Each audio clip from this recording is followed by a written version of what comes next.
Good morning, good afternoon, good evening, wherever you are in the world. Welcome again to Break Free from Your Monkey Mind. It's season 4, episode 2 of the podcast. I'm Tony, and my co-host today is Leanne.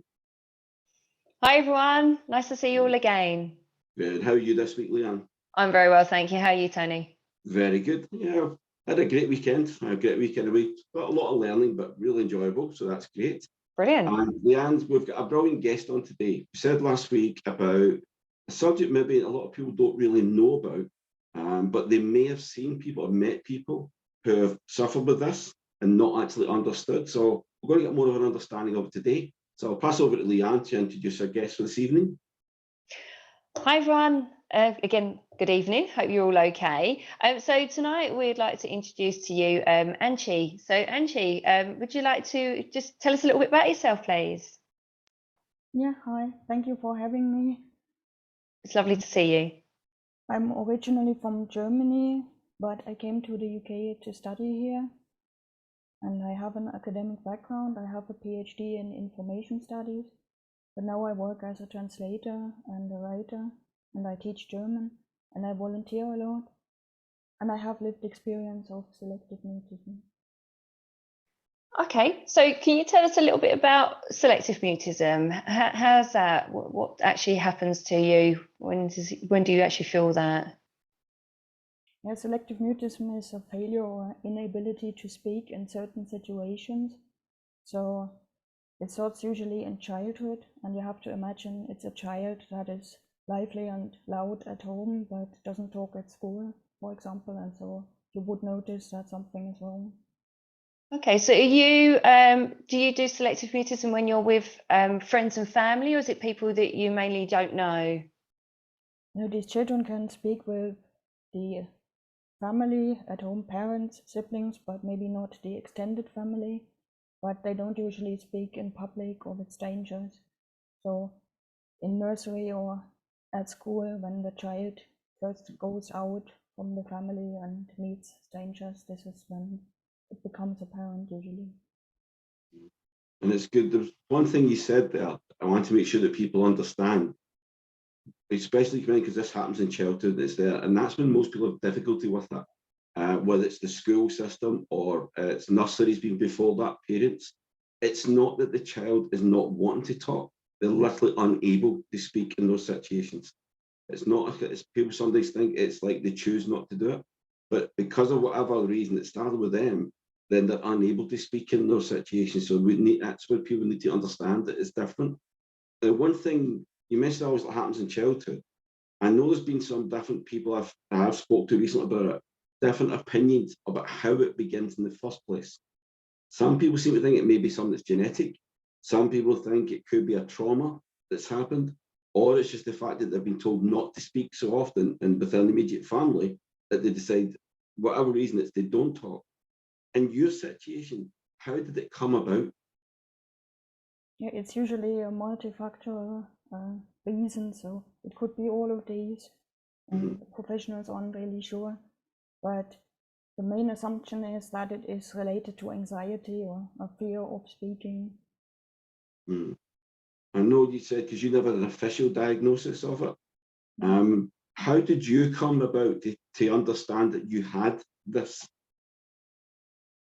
Yeah, when I was about 20, I happened to look into a psychology book, which was like an encyclopedia, and there was that term selective mutism and maybe a few words, and from then on I kind of knew what it was, but I didn't really do anything about it at that time.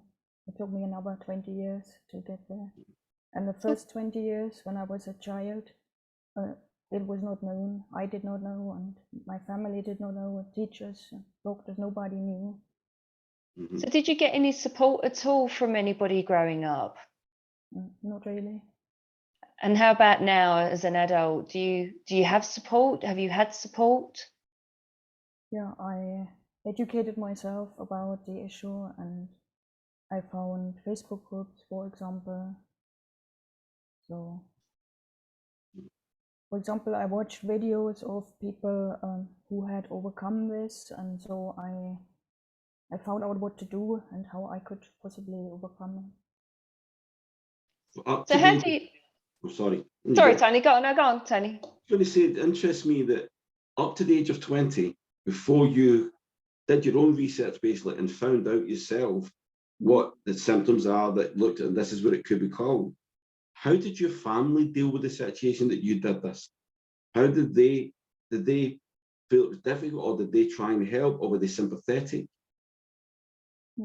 I was seen as very shy in public, and yeah, it's usually the family doesn't really notice it that much because you're loud and normal at home, and it's only at school that the child is different. And so I got a lot of, I don't want to say punishment, but people told me I need to change, I need to talk more, especially teachers.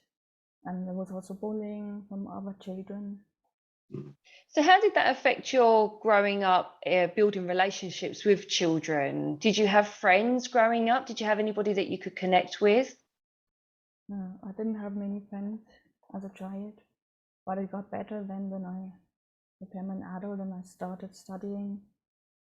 And I was also more independent, like I could go to different courses. And as a child, I was just in that one class where the other children didn't really like me. So you felt very isolated as a child as well? Yes. Okay. So now, obviously, as an adult, do you feel you have obviously more of an understanding with your condition as well as more of a group of friends? Have you got people that you can lean on now? Yeah, I've got a few friends from my volunteering, for example, where I also started talking with them and trying out certain things to improve this. Yeah, for me, it's, if you don't mind, I want to stick for a couple minutes in the childhood, because a lot of the people I've spoke to previously, I said I've had a couple of clients whose children they thought were just very shy and were having difficulty mixing at school and mixing with other friends, and they were worried that they were losing the relationships, the understanding that would help them growing up. And maybe it could be, this could have been something that they were going through, or it could be other issues said, they don't know. But for a parent who doesn't really understand, because it's at home, as you said, you can be seemed okay because you speak more openly. But if they're getting reports from school that the child is either being obstinate, being awkward, not getting involved with things, not getting involved with games, what kind of advice, now that you've been through that, could you give those parents? What should they do? Or is there somewhere where they should take them maybe to get a diagnosis to see if it is the issue? Yeah, maybe they should try and educate the school and the teachers. There are certain things that can be done, and there are trainings for teachers, and when they know how to deal with that, it can be better. For example, they shouldn't put any pressure on the child and force it to speak, but they should just be understanding and show acceptance and be nice. So for example, it's good if the teacher just talks and doesn't ask any direct questions. So in a way, like a sports commentator, like I wonder what that is, but not really asking the question, what is that, which is probably the hardest to answer. Or if the teacher offers different alternatives, is this blue or red, and the child can then answer easier. So would you say if you was educated more in sort of play therapy with children, so it's more of a play to communicate with a child, that would help them, as opposed to just talking at them? Yeah, I think it's a good idea to play with the child, and the child doesn't notice what's going on, they just play. It would be much harder with an adult to hide that this would be therapy, or they just want them to talk. Yeah, because if you don't mind asking about, you get up to the next level, really be teenage years, because this is when normally we really make the closer relationships in life that we have going forward. You already had a hard time then growing up to that point, you said, because things at school even then. How did you feel going into teenage years, seeing other people maybe go out in groups and go out all the time, and you having difficulty becoming part of that? I felt isolated and lonely, but I think at 16 I decided I do my own thing and that's it. And I mean, I didn't have any issues academically, so I could just do what was required at school, and I think I missed out on the socializing part a bit, and making friends and relationships. Yeah, and because you mentioned something that was really, that I think is so important, is there you lost out in the social relationship, which impacts you so much then growing up in life, because it impacts when you do look for deciding what your career is going to be, how you're going to deal with that. But you've had an amazing career, even what you've had to face growing up. You found a niche for yourself and what you could do, and you've achieved a lot of what you've done up to this point, which is amazing. But it's the one thing for me looking at that is when you're doing university and you went through, that's another point. Again, it's all about relationship. And did you suffer what you say now is like social anxiety because of it, or was the anxiety just still about the fact that speaking? Was it a thing about the mixing as well was a problem? I'm not sure. Maybe it's related to social anxiety, but it's mainly the speaking, all forms of communication. It affects everything, also writing or pointing or whatever in some cases. And I had particular trouble with initiating conversations. So going up to someone and saying something, and speaking in groups and group discussions, what might happen at university. But I did learn how to give a presentation and do slides and do all that. So I somehow got through this. And I think the reason I was asking this question about social anxiety, because there's also a theory with some people that there is a crossover with people on the autistic scale, on the spectrum, than there is with selective mutism. There is also slight differences between the both, but I know there's still theory there is certain symptoms that they both suffer from that have it, but you hear about the autistic or autism spectrum all the time, yet you very rarely, you even hear about ADHD, RSD, ADD, seems to be all letters, but they do all these abbreviations, but you very rarely hear about selective mutism. Even if there's so crossover, what would you like to see, or what do you think can be done? You said earlier, I know in schools to educate teachers, but to do that, we need to do it in the wider society as well, because it not only in the school there's the issue. What would you like to see done to improve the education of people on selective mutism? Yeah, also professionals would need to be educated, because I heard that many don't learn that. Like people who study psychology, for example, or in the UK it's speech and language therapists who deal with this. But social anxiety and autism is not really the same thing. So no, yeah, but that's, I mean, people don't know where to, it's like they don't know where to peg children who suffer selective mutism. They're looking at all these other things. They say it could be this, it could be autistic, you could be social anxiety. That's why hearing it from you is much more important. There's more clarity of what it's like growing up with that and being a child, and it's how to get that message out to the larger population, rather than, I appreciate you saying teachers, but I think as society as a whole, we need to know that. So Leanne's got a young child, 3 years old. Yeah, he's 3 years old. Yeah. And what would you say somebody at that age that may be suffering as well? You know, you've been through it, so how would you what would you say to them? That's one of the things that I would hate for my son to go through on his own and not feel that he could come to any of us. yeah, that's probably the age when it would start. So I would suggest that parents are vigilant and try to realize that something is wrong when the child is with strangers. So is there any signs to look out for? Yeah, as I said, teachers will tell the parent that something is wrong, and the parent will not know and will be surprised probably, and then parents should do something. Really, they should not do nothing and just accept that professionals say that is just shy and that's it, but that won't go away on its own. So would you say it was talking more to the parents that need educating as well as the teachers? Would you then want to talk to the children to reassure them that there is help available for them, and they can get over the anxieties and everything that comes with it. Yeah. Yeah, everybody needs education, and the child would need it at an age appropriate level. Yeah, definitely. Yeah, and I want to talk about I'd always talk mostly about the things that's the issues for them. I would like to talk a little bit to show people about the hope that there can be, even with children who have faced this up to adult life at the moment. Yeah, we can all improve that by the way we interact with other people who may be shy or may come across as shy, but when you realise there's more than just shyness. But if you don't mind, and I don't mean to embarrass you in that, but you've achieved, I said earlier, a lot. And you've also had academic papers published that you have done, haven't you? Yeah. Yeah. You've written a poem about the selective mutism as well. Yeah. Is it actually a book or a poem? Is that sold as like a book or just a poem? Yeah, several poems and a book. Yeah, see.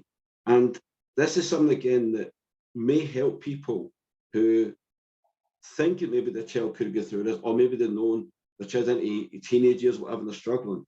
Maybe by reading what you've wrote, maybe they start of them to start research themselves or looking a bit more. Where can they find what you've written? It's on Amazon. It's also on my website. Mm-hmm. And what's the name of, is it a book or the poem? What would it called that they have to look for? The book is called Quiet, a poem about selective mutism. It's a perfect name when you think about that. What I'll also do then is we'll put that into our comments so that people can go and find that. Another thing I'd like to put in the comments, where would you say is the best place for people to go, parents, teachers, whoever's listening to this, to get the information they need to become educated? Where is the first place they should look?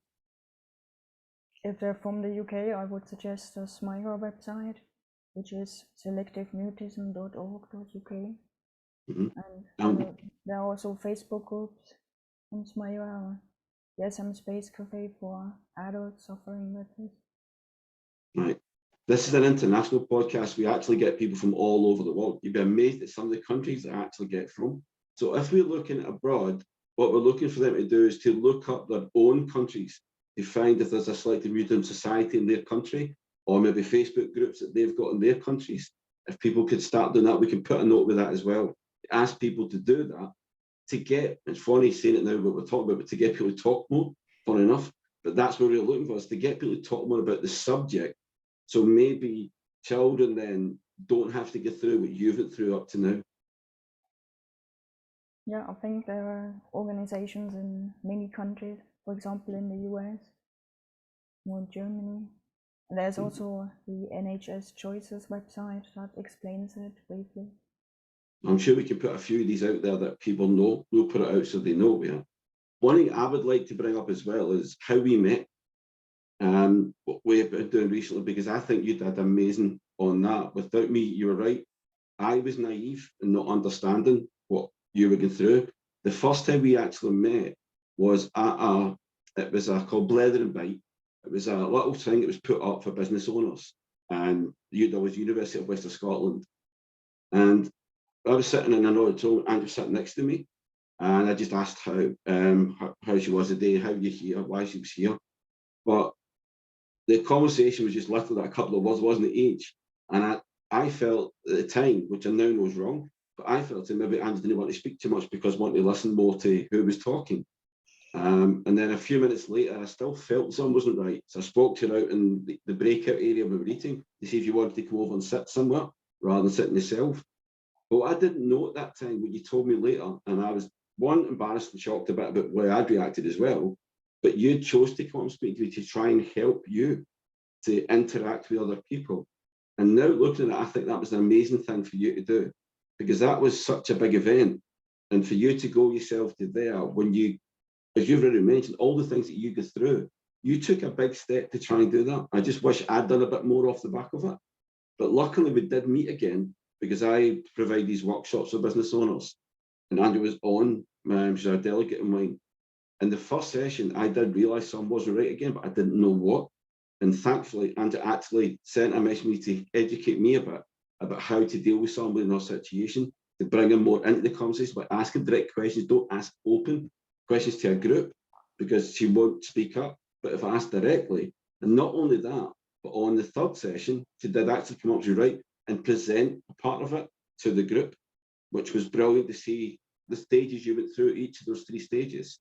So it taught me a lot from meeting you, and I want to say thank you to you for that. One, sorry, I never done it enough in the first time I met you, but I'm so glad that I have met you now, because you're a wonderful person. You've done so much I can see in your life. And we should have actually asked at the beginning where you wanted to be at, recognised as doctor or not, because you've got that title, so you are a doctor as well. You've achieved so much after what you must have been so hard, what you faced to go through.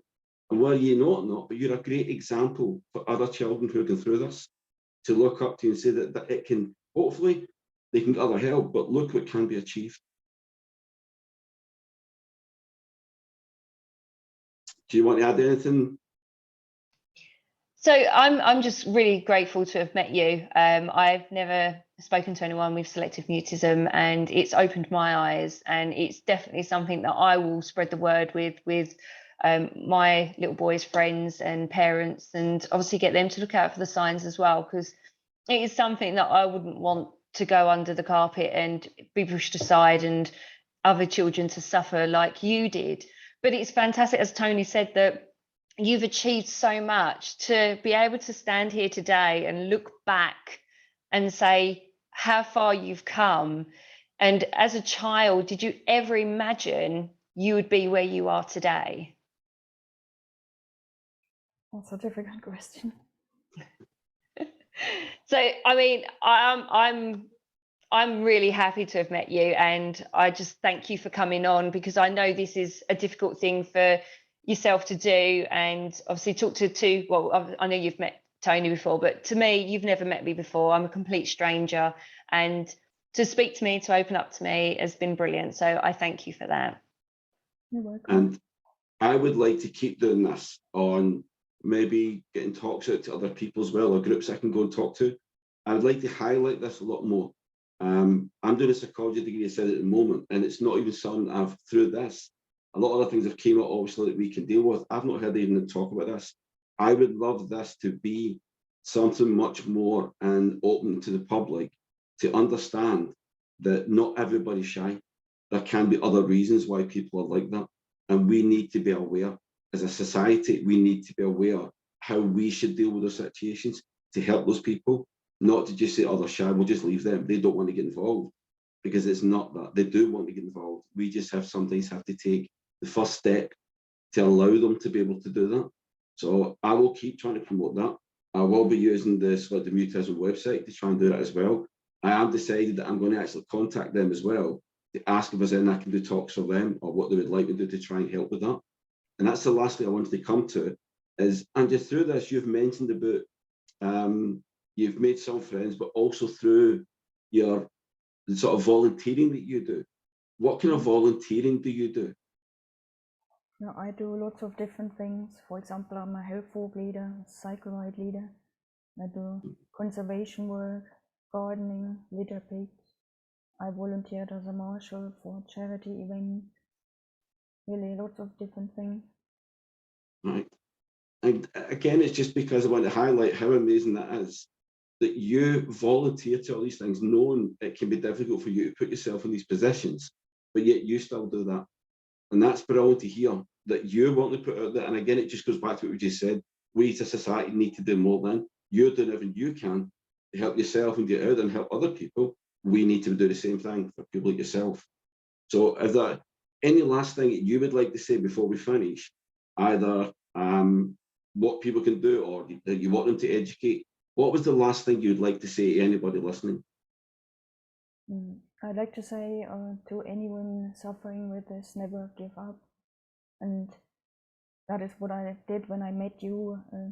I was just practicing in small steps and exposure. And that's what I was doing, and that's what we should do.